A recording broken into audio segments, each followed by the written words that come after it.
2026 தமிழக சட்டமன்ற தேர்தலை முன்னிட்டு ஆளும் திமுக தலைமையிலான கூட்டணியில தொகுதி பங்கீடு பேச்சுவார்த்தைகள் தீவிரமா ஒரு பக்கம் நடைபெற்றுட்டு இருக்கு. பல கட்சிகள் இணைந்துள்ள பெரிய கூட்டணி அப்படிங்கிறதால சில இடங்கள்ல கருத்து வேறுபாடுகள் இருந்தாலும் கூட அனைத்து கட்சிகளுடனும் பேச்சுவார்த்தையை முடித்து இன்றுக்குள் தொகுதி பங்கீடு ஒப்பந்தத்தை இறுதி செய்ய திமுக தலைமை முடிவு செஞ்சிருப்பதா தகவல் வெளியாகியிருக்கு. இது பற்றி ஜெம் தொலைக்காட்சி வழங்கும் சிறப்பு செய்தியில விரிவாக பார்க்கலாம்.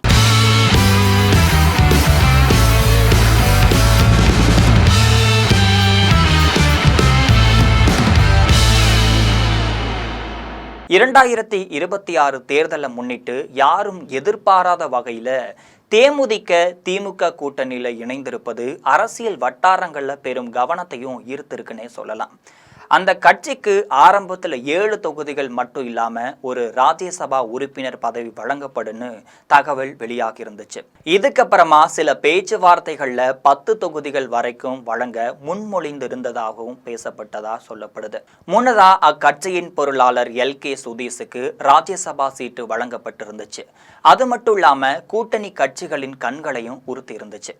தேமுதிகவை தவிர்த்து ஏற்கனவே பல ஆண்டுகளுக்கு முன்னரே திமுக தலைமையிலான கூட்டணியில பல்வேறு அரசியல் கட்சிகள் இணைஞ்சிருந்தாங்க.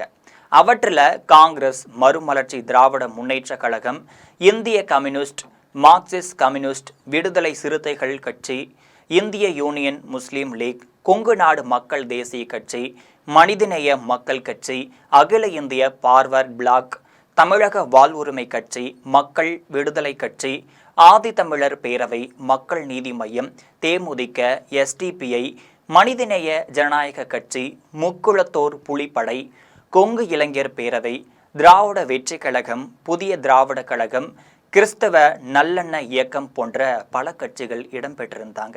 மொத்தமா சுமார் 26 கட்சிகள் இந்த கூட்டணியில இருப்பதாகவும் சொல்லப்படுது.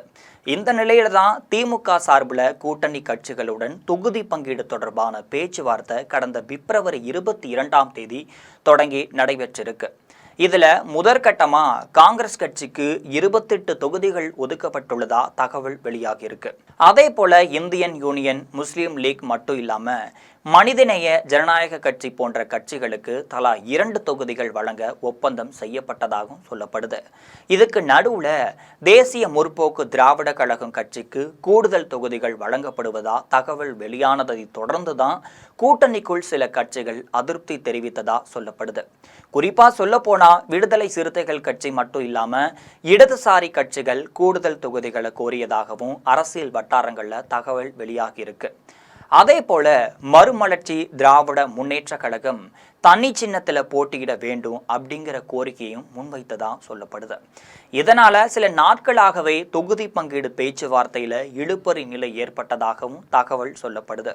இந்த சூழல்ல திமுக தலைமையகம் அதிருப்தி அடைந்து கூட்டணி பேச்சுவார்த்தையை விரைந்து முடிக்க வேண்டும் என்றும் மூத்த பேச்சுவார்த்தை நடத்தும் சீனியர் குழுவுக்கு அறிவுறுத்தியதாகவும் சொல்லப்படுது. அதுக்கப்புறமா கூட்டணி கட்சிகளின் முக்கிய நிர்வாகிகளுடன் தனித்தனியா ஆலோசனை நடத்தி சமரசம் ஏற்படுத்த முயற்சி மேற்கொண்டதாகவும் கூறப்படுது. அந்த பேச்சுவார்த்தையின் தொடர்ச்சியாகவே இந்திய கம்யூனிஸ்ட் கட்சி தலா 6 தொகுதிகளுக்கும், விடுதலை சிறுத்தைகள் கட்சி 8 தொகுதிகளுக்கும் சம்மதித்ததா தகவல் வெளியாகி இருக்கு. மார்க்சிஸ்ட் கம்யூனிஸ்ட் மட்டும் இல்லாம மதிமுக போன்ற கட்சிகளுடன் இன்னும் இறுதி முடிவு எட்டப்படவில்லை அப்படின்னு சொல்லப்படுது.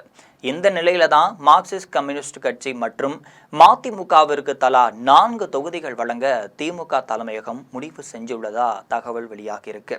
ஆனால் மதிமுக தனி சின்னத்துல போட்டியிட வேண்டும் அப்படிங்கிற கோரிக்கையில உறுதியா இருப்பதால அந்த கட்சிக்கு வழங்கப்படும் தொகுதி எண்ணிக்கை மாற்றமடைய வாய்ப்பு இருப்பதாகவும் சொல்லப்படுது. இதுக்கு நடுவுல தான் திமுக தானாகவே போட்டியிடும் தொகுதிகள் குறையாமல் இருக்க வேண்டும் அப்படிங்கிறதுல கவனம் செலுத்திட்டு இருக்காங்க.